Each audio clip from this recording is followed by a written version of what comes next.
Assalamualaikum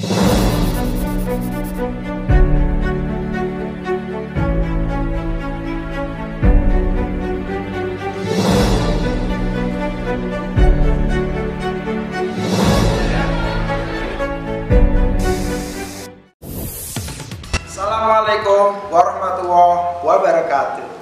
Halo pelajar Pancasila, selamat datang di proyek penguatan pelajar Pancasila ketiga di SMP Negeri 4 Pemalang ini. Pada kegiatan proyek kali ini, kalian akan melaksanakan kegiatan pemecahan masalah secara kolaboratif atau gotong royong. Selain itu, kalian harus memiliki penalaran yang kritis dan kreativitas pada pemecahan suatu masalah. Selama proses pelaksanaan proyek ini, penilaian yang akan diamati adalah sikap kalian dan kreativitas pada proyek ketiga ini. Selamat belajar, pelajar Pancasila. Kalian akan belajar dari masalah nyata berikut ini.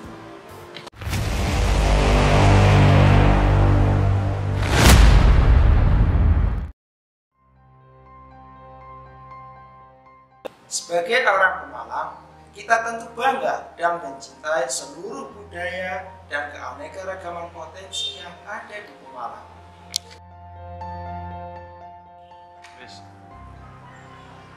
Pemalang dianugerahi kekayaan alam yang melimpah ruah dari utara hingga selatan.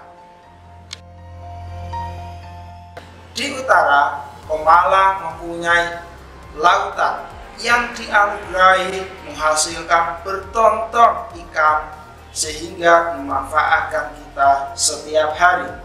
Dan di selatan, lahan pertanian yang subur yang menghasilkan komoditas unggul yang masyhur hingga terdengar sampai ujung negeri.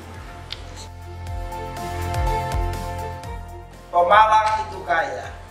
Bahkan pada waktu lalu, sejarah membuktikan bahwa Pemalang pernah menjadi pemasok gula nasional. Sehingga Pemalang membantu Indonesia menjadi pemasok gula terbesar di dunia.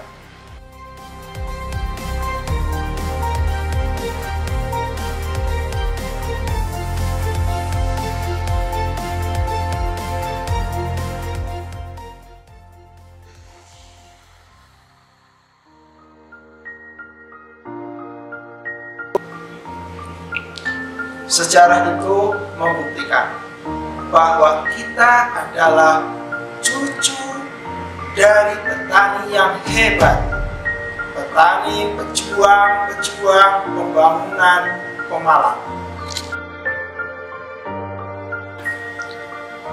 Akan tetapi, kebanggaan atas kejayaan di masa lalu seolah sirna seiring penderitaan yang terjadi pada belakangan ini.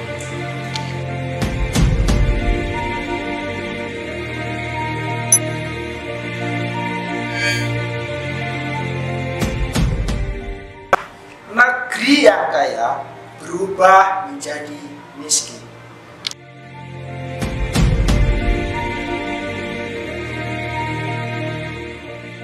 Pemerintah Jawa Tengah tidak tinggal diam, sehingga berbagai solusi dan strategi telah dilakukan dalam mengatasi masalah.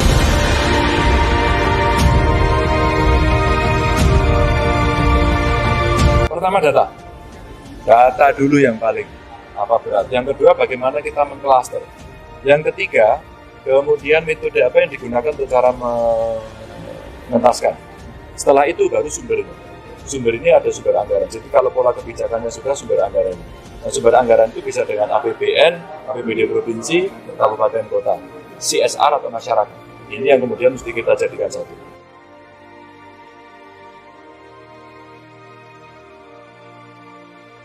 Enggak lah, kita itu kan belajarnya dari teman-teman kabupaten kota yang menangani mereka. Saya akan mengkoordinasikan saja. Umpama kayak di Sragen, dia punya data orang miskin sampai istilah saya miskin selera itu. Jadi dia sebenarnya nggak kategori miskin. Tadi saya itu miskin, saya nggak dikasih. Nanti mbak hukumannya tahu nggak? Kalau secara sosiologis, ya udah kan kamu yang miskin. Berarti kalau kerja bakti saya nggak ikut. Nah, yang begini itu secara sosiologis, kultural mesti kita pahami.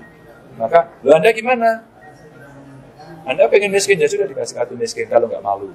Nah, ini khas daerah-daerah yang ada. Atau barangkali model Solo ada jaminan-jaminan individual. Nah, kalau itu bisa disampaikan, oke. Nah, saya tugasnya mengkoordinasikan. Pertama dari sisi rumah. Rumah tidak layak ini ada banyak. Siapa yang menyelesaikan sendiri? Nggak mampu. Maka kita bagi pusat, provinsi, kabupaten, kota. Kesehatan, yang non-kota. Pusat, kabupaten, provinsi. Terus terakhir, modal. Maka saya bilang, saya punya bank Jateng. Saya buat, ada mitra 25. Tanpa jaminan, tanpa provisi, tanpa administrasi, bunganya 7%. Agar mereka bisa membimbing sampai 25 juta. Atau yang mau startup bisnis, mereka yang pengusaha kecil mau jual gorengan gitu ya, mau jual pisang, mau jual sayur, butuhnya 500.000 sejuta. Kami kasih pinjaman maksimum 2 juta, nggak pakai jaminan, prosesnya cepat, bunganya 2%. Nah, harapan saya ini nanti bisa kita dorong. Nah, kalau nanti ini terkapitalisasi duitnya banyak sekali, harapan kita CSR yang lain juga ikut. Kalau mau ikut kan tambah banyak kapitalnya. Rakyat yang nikmati makin banyak. Maka mereka menjadi orang-orang mandiri dari sisi itu.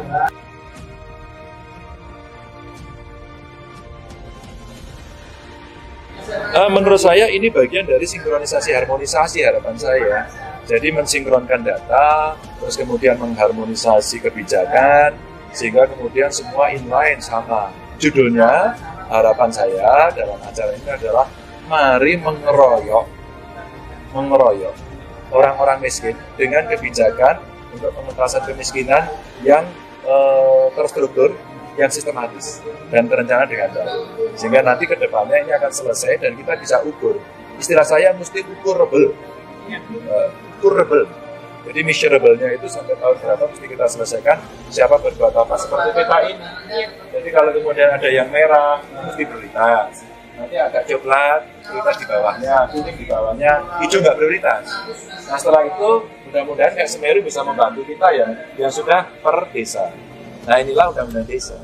Maka mereka bisa kita ajak untuk berpikir lebih keras. Tapi kalau mengharapkan hanya pada perangkatnya nggak mampu, maka pendamping desa menjadi penting. Maka pendampingnya juga tidak boleh ecek-ecek, tidak boleh titip-titip. Ya. Sekeras apapun pemerintah berusaha, kondisi Pemalang belakangan ini tetap begitu saja. Allah tidak akan mengubah nasib suatu kaum jika bukan kaum itu sendiri mengubahnya.